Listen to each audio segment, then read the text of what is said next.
Hello there, you're watching the press preview, a first look at what is on the front pages. Time then to see what's making the headlines with the chief political correspondent of The Times, Aubrey Allegretti, and the Daily Mail's Whitehall editor, Ellicott. Welcome and lovely to see both of you. So, as ever, let's check out the front pages, starting with the Metro. It leads with Sir Keir Starmer insisting he won't be drawn into a dispute with Donald Trump over steel tariffs because he intends to pursue a bespoke trade deal for Britain with the US government. The Daily Mirror also leads on the trade war, with Trump's steel tariffs posing a threat to the steel industry in the UK. Sir Keir Starmer faces major backlash over his plan to cut billions from the welfare bill, in which the Prime Minister could face his biggest rebellion yet. That is according to The Guardian. The Eye also reports on the benefits turmoil in Number 10 as Labour MPs fight Rachel Reeves's plan to cut welfare. Record 5 million forced to pay higher rate tax. That's the headline on the front page of the Daily Mail. Back, peace, or I'll ruin you. The Times leads on Donald Trump's threat to Russia if Putin refuses to sign the ceasefire deal with Ukraine. Meanwhile, the Prime Minister writes for The Telegraph, suggesting the way Britain is run is too bloated. Echoing similar recent moves in the US, two of the UK's leading financial watchdogs are dropping initiatives which promote diversity and inclusion. That's according to the Financial Times. The Sun has an interview with actress Michelle Keegan and TV personality Mark Wright about their new baby. So, Aubrey, Claire are here. Tariffs, the Metro to start with, deal or no steel. The question is what the UK does and whether Sir Keir Starmer just sits on his hands. Absolutely. Well, I think this will come as a really significant blow because Keir Starmer made a huge amount of fanfare about going over to the US and trying to make the case about how the UK was a sort of average exporter-importer when it comes to trade with the US. So he hasn't succeeded in seeing off these tariffs. Instead, he's cast them as disappointing and said that they're sort of global, so the UK isn't being specifically targeted. But why is Donald Trump doing this? Well, first of all, he has plans to cut taxes dramatically, and therefore he needs to fund, if you like, all of the kind of public spending that he's going to keep on doing as US president. So he has to find a way of generating those sorts of revenues. So he's playing very much to a domestic base back home.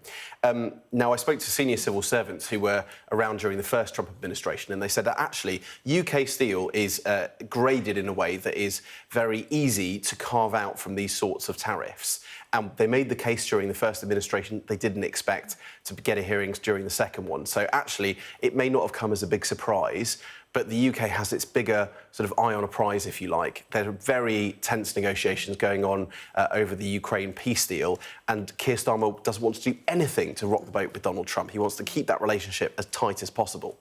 Yes, I heard 100,000 tonnes of steel. The figure you've got is 180,000 tonnes of steel. But the point is, it's high value. Steel shipped to America for nuclear submarines, for example, for the automotive industry, big in the States, clearly, and high-grade tin plate steel used in tin cans, which are consumed highly too. So do they want our steel? And is it still going to be worth 25% in, say, a year's time? And what are the prospects of this long-fought trade deal with America, which has been talked about since the first Trump term? Well, I think that's the calculation Keir Starmer's making.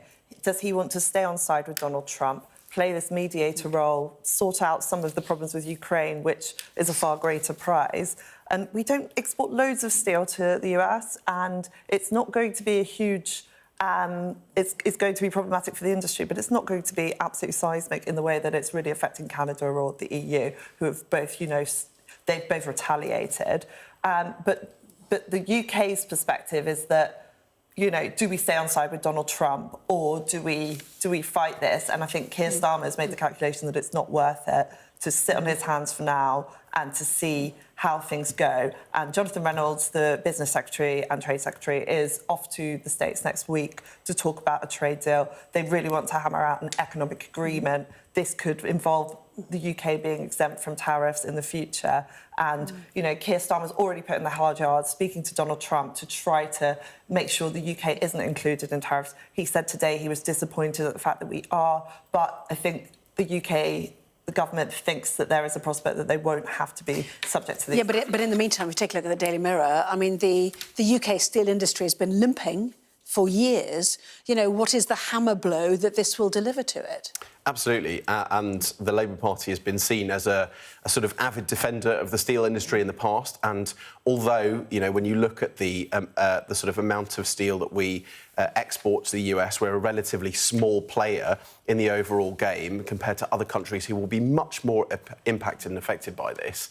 It's a really sort of totemic issue. You have parties like Reform suggesting that, the steelworks should be nationalised to try and secure the economic future of this industry. So it is really politically difficult for Keir Starmer, even though the number of jobs might be sort of relatively small in comparison to the number affected. He is going to have to show that he's not going to sort of bend down to Donald Trump, and he is prepared to hit back if he can. He kept open at Prime Minister's questions today the possibility of other retaliatory measures, using that phrase that, all options were on the table. But, I mean, realistically, who looking at this situation thinks that the UK has the kind of might to hit back in the same way that the EU are doing with, their 25% reciprocal tariffs, which are going to be £16 billion of goods exported to the US. The UK doesn't have that level of heft. And in the meantime, it was the time for the Irish in the lion's den of the Oval Office. The Taoiseach, Micheál Martin, I thought did a very good job. We're now judging them on how they handle it. He silenced the journalists and not Trump, which I thought was quite a clever tactic, and fought back quite consistently, despite the fact that Ireland has given, its tax regime, which benefits international companies, including American firms who are there. So it's really in Donald Trump's sight, isn't it, Ireland? It certainly is. And, I mean, you saw the interplay in that press conference. It was really interesting watching it. And the way in which, actually, he was very insistent on his criticism of the European Union without necessarily kind of getting drawn too much into Ireland, although that was a sort of byproduct in terms of what he was saying. So he's clearly got the EU in his sights, and the UK is now outside of it. But Ireland remains a very close partner, so I can't imagine it would have been the most comfortable viewing for Keir Starmer. No. Who would want to go to the Oval Office for a visit? That's all I'm going to say, but we'll leave that there. In the meantime, let's go to UK domestic politics. A series of roundtables in Downing Street today, more as well on Thursday, we're being told, where Labour MPs are explained what welfare cuts are to come, why they're necessary, what's been happening? Yes, so this is a really uncomfortable subject for a lot of Labour MPs, and they're being hauled into Number 10 to have meetings and to discuss what this might mean and to voice probably a lot of their misgivings, because I don't think you become a Labour MP to preside over benefits cuts, and it'll be really uncomfortable for a lot of them. The reality is, they have a huge majority. Will any of these Labour MPs rebel over the welfare reforms that we're expecting to see?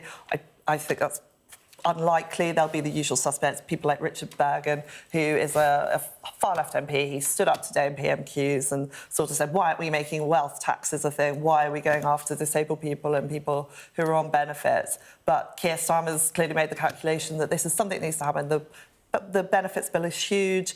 The UK is struggling to pay it, and there's something needs to be done to get people back into work, and he's prepared to weather the storm of, the left of his party to do that. We know the Tories worked on this. Mel Stride was tasked with getting back, in my memory, it was like 600,000 people, but we know many more are on sick leave, for example, or sick pay. Have we analysed why they're on, sick pay, sick benefits?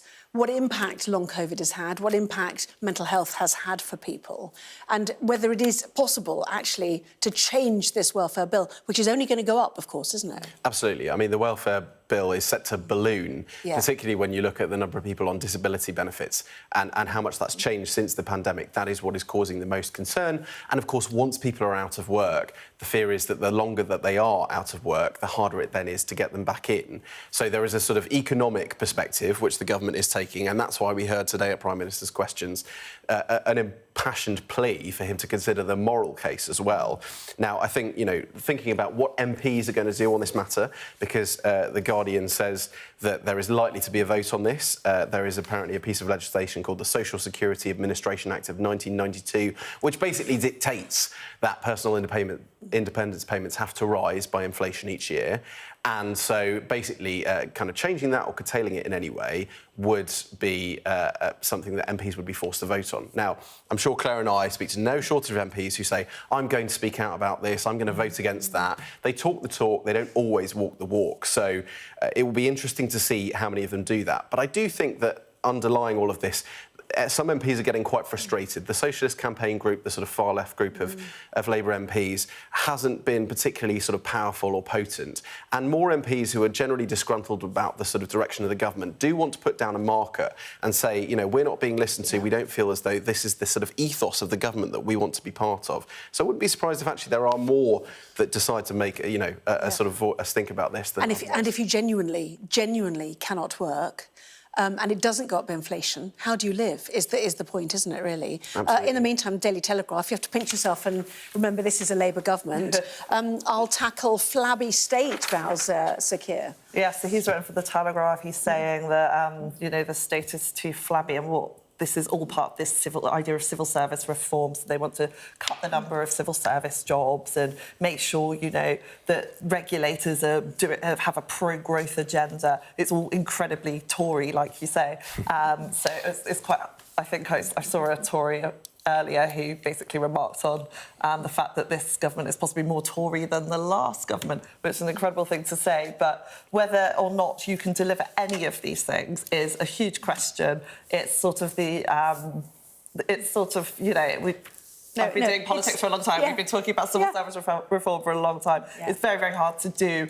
How do you shake it up? Yeah, it's the holy grail of every government, isn't it? I mean, we hear this all the time, isn't it? Cuts and trims, cuts and trims. People do say the civil service got bigger during COVID. Has it been shrunk down already? Where would you trim? You know, does it feel Trumpian, Elon Muskian to trim too much? You know, there is a sort of element of channeling Elon Musk, isn't there? And a lot of people sort of try to do it without sort of directly invoking his name. But DOGE, you know, the Department of Government Efficiency that he runs in the US, is something that actually lots of Labour people look to and say, you know, we want to sort of try and emulate this, although, you know, in the spirit, not necessarily in the reality of how it's kind of been borne out, because obviously it's been plagued with all sorts of troubles over there. But, you know, Labour MPs know that there are basically three ways to sort of try and deal with spending. There's tax rises, there's spending cuts, and there's welfare. Those are the three buckets we were told at Rachel Reeves's first budget that they were going to have to deal with. They've basically, you know, tried to talk as much as possible about not raising taxes. And so now they're going after this, well, if we're going to have to cut benefits as well and reduce the overall welfare bill, then they want to look as though they're being tough. And we're hearing this language from the Prime Minister tomorrow on a visit to Yorkshire. He's saying he will take on a cottage industry of checkers and blockers slowing down delivery for working people, which sounds, yeah, very much like a direct attack on the government and the people working for it. They'll try this and then they'll change their fiscal rules, won't they, probably? But there we are. Lots more still to come. In the next part of our programme, is Donald Trump changing his tune towards Vladimir Putin and the war in Ukraine? We'll discuss that next.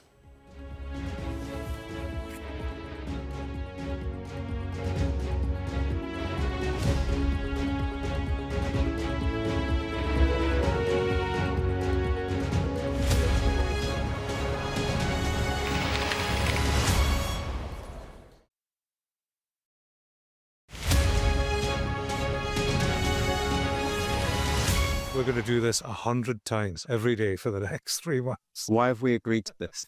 Raises many questions about many things. Actually seeing people impacted, she was so upset. It was powerful. They kind of couldn't believe they were being berated here. Very much on my terms, I think was the subtext. News happens fast around Donald Trump. It was a kind of wow moment. Yeah, that's what it feels like, doesn't it? It's Trump world, and we just live in it. So, where next? Follow Trump 100 wherever you get your podcasts. I'm James Matthews, and I'm Sky's US correspondent, based here in Washington, D.C. I've covered some of the biggest stories in the world. I'm Deborah Hames, Sky security and defence editor. I've covered Russia's full-scale war since it began, witnessing the terror and the trauma. I'm Stephen Murphy, and I'm Sky's Ireland correspondent based here in Dublin. Sky News, get the full story first. I'm Martha Kellner and I'm Sky's US correspondent based here in Los Angeles. Getting the chance to tell people's stories, it's a privilege. I'm Adam Parsons, Sky's Europe correspondent based here in Brussels. I'm Dan Whitehead, Sky News' West of England and Wales correspondent. Sky News, get the full story first, free, wherever you get your news. It felt akin to riding into some sort of Armageddon. Many other areas have been hit badly. There are shells coming in every few minutes. I'm Alex Crawford and I'm Sky's special correspondent based in Istanbul. Oh! Getting up close and personal with a rhino. This is what makes the job so fantastic.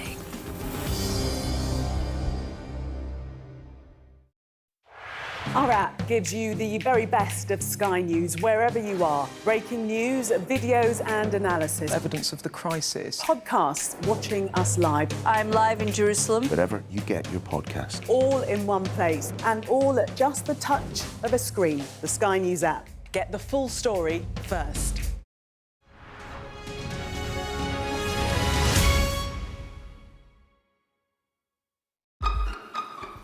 We've got your Sunday mornings covered. From the front page and the sounds of the streets to the voices of the people who make the major calls and big picture politics beyond Westminster. We'll put you at the heart of our story. I'm ready. Are you? Join me, Trevor Phillips, Sunday mornings on Sky News. We're rolling. Welcome to the world. Our new podcast, starting now. It's very exciting.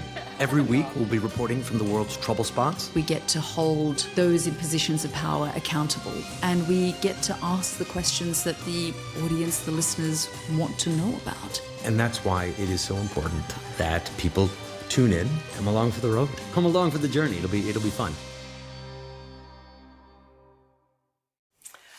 Well, welcome back. You are watching the press preview with me once again, Aubrey Allegretti and Claire Ellicott. Welcome back to both of you. Your paper, I should have done it before the break, but I forgot. So let's do it now. A record 5 million are forced to pay the higher rate of tax. Do explain. Well, so this carries on from what we were discussing before, the tax rises that, Rachel Reeves doesn't want to discuss. What's happening here is you have threshold freezes, so the rate at which people start paying higher rate taxes. More people are being dragged into these brackets because they're frozen while wages increase with inflation. And my newspaper is reporting that there are more than 5 million have crossed the threshold of higher rate for the first time.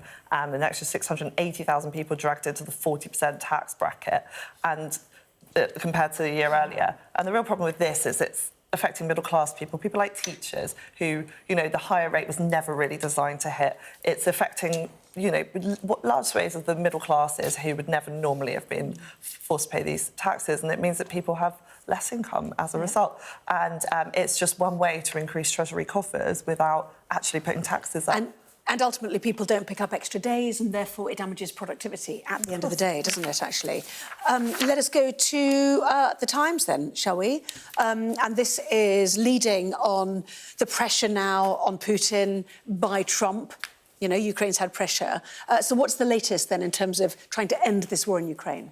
Absolutely. So we know that there was a breakthrough in talks between Ukrainian and US officials over the last few days who were meeting in Saudi to try and broker a sort of ceasefire deal that was acceptable to both sides and very much take the tension out of that acrimonious press conference. Well, it wasn't really a press conference, but, it felt like watching a spectacle in the Oval Office last week.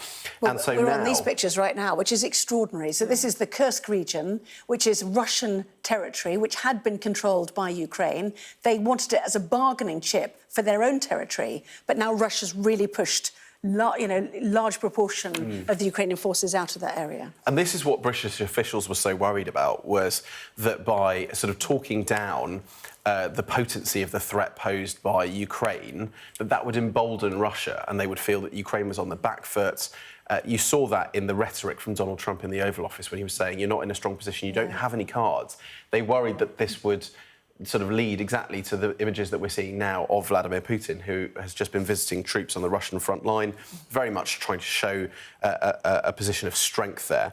And so Donald Trump has pivoted his attention today. He was speaking to reporters in the Oval Office in that meeting with the Irish Taoiseach that we saw earlier, and he was saying that he could do things financially that would be very bad for Russia.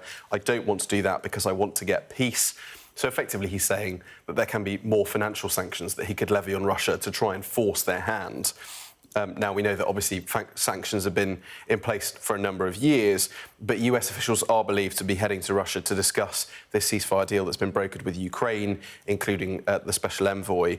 And US officials have discussed the ceasefire proposed deal with their Russian counterparts on the phone. But we're going to see a lot of this kind of imagery, projection of strength from Vladimir Putin. He won't want to sort of be seen to back down. Yeah, and more Trump-related news in terms of Greenland and its elections. Yes, so the centre-right party in Greenland has celebrated a surprise election victory.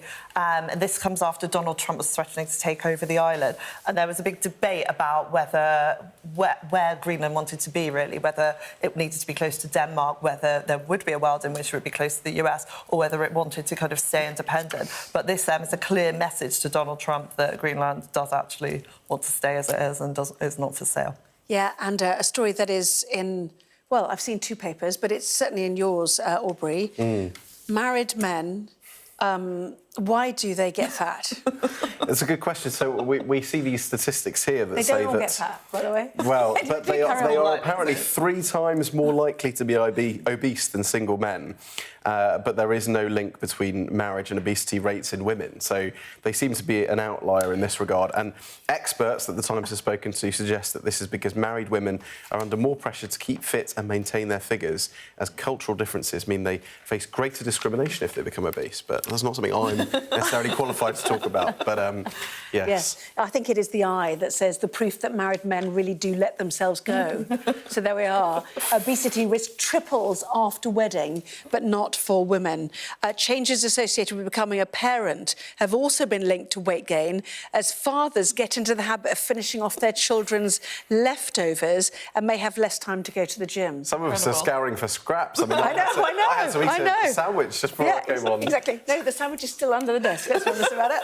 I did threaten to out you. I've just done it. I do apologise. The sandwich is here.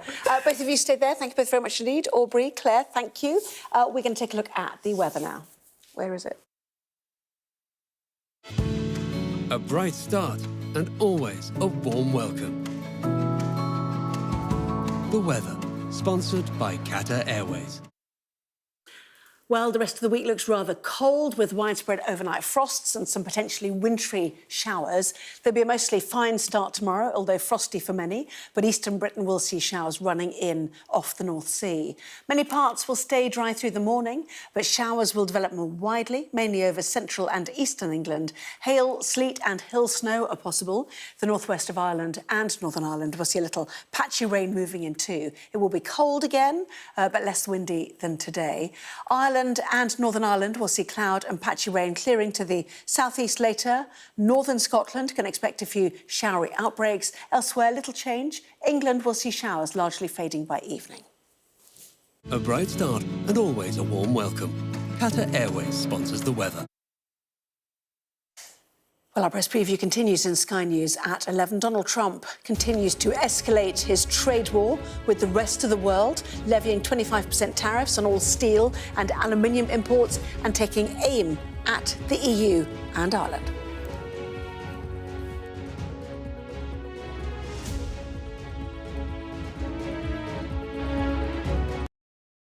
Sky News get the full story first. Is this now all your territory? Yeah. The battlefield is outside the barricades. We are in the middle of a forest, in a jungle really, and they're attempting to keep these men alive. I'm Stuart Ramsey, and I'm Sky's chief correspondent. It's really dangerous. Many people have died riding it.